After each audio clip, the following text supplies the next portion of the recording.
যারা হাত তুলেছে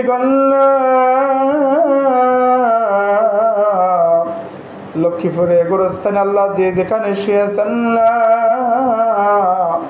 সবার কবরকে জান্নাতের বাগিচা বানায় দাও।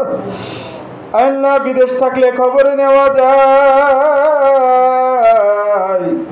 বাড়ির কাছে বাসবাগানে থাকলে খবর নেওয়া যায় না। আল্লাহ আল্লাহ সেই দেশে যারা চলে গেছে আল্লাহ তাদের কবরকে জান্নাতের বাগিচা বানায় দাও।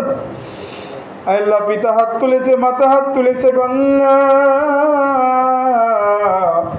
মায়ের জন্য সন্তান হাত তুলেছে, আল্লাহ আব্বা মার জন্য সন্তান হাত তুলেছে।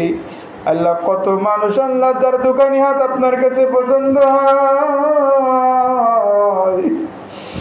তার হাতের ওসিলা আল্লাহ আপনি আমাদের দোয়াকে কবুল করিয়ে আল্লাহ কত মানুষ বিদায় নিয়ে গেছে, আল্লাহ দয়া করে মায়া করে কবরকে জান্নাতের বাগিচা বানায় দাও। রব্বুল আলামিন গতকালকে আল্লাহ বড়শোলে গোরস্থানে গেলাম, নতুন কবর আল্লাহ, নতুন কবরের পাশে আল্লাহ ভাঙা পুরন কবর আল্লাহ, সন্তানেরা কত সুখে আছে আল্লাহ, পিতার কবরে নাই না আল্লাহ, অন্ধকার বাসবাগানে রেখে আসলে আল্লাহ কেউ খবর নেবে না আল্লাহ। আল্লাহ ওই অন্ধকার ঘরের কবরে আল্লাহ সামান জোগাড় করে নিয়ে যাওয়ার তৌফিক দান করি আল্লাহ, আপনি আমাদেরকে মাফ করিয়া দেন আল্লাহ। সমষ্টিগত আল্লাহ আমভাবে তওবা করেছে আল্লাহ, তওবাকে কবুল করিয়া আল্লাহ, আমাদের তওবাকে কবুল করিয়া নেন আল্লাহ। আমভাবে তওবা করেছি আল্লাহ,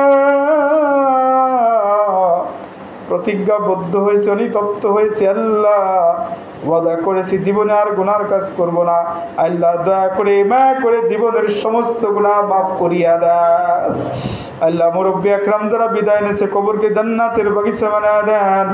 ব্যবসা বাণিজ্য ক্ষেত খামার আল্লাহ চাকরি বাকরির মাঝে বরকত দান করিয়া দেন, হালাল রুটি রুজির মাঝে বরকত দান করিয়া দেন আল্লাহ। মদিনায় যাওয়ার তৌফিক দান করিয়া দেন, কুরবানি করার তৌফিক দান করিয়া দেন আল্লাহ। ইসলামের যত রুকুন আছে আল্লাহ আমল করার তৌফিক দান করিয়া দেন আল্লাহ। আমাদের সমস্ত কাজের মাঝে বরকত দান করিয়া দেন।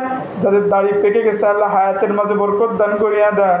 যারা আমাদেরকে মোহব্বত করে আল্লাহ তাদেরকে আপনি কবুল করিয়া নেন। তাদের রুটি রুজির মাঝে বরকত দান করেন, হায়াতের মাঝে বরকত দান করিয়া দেন।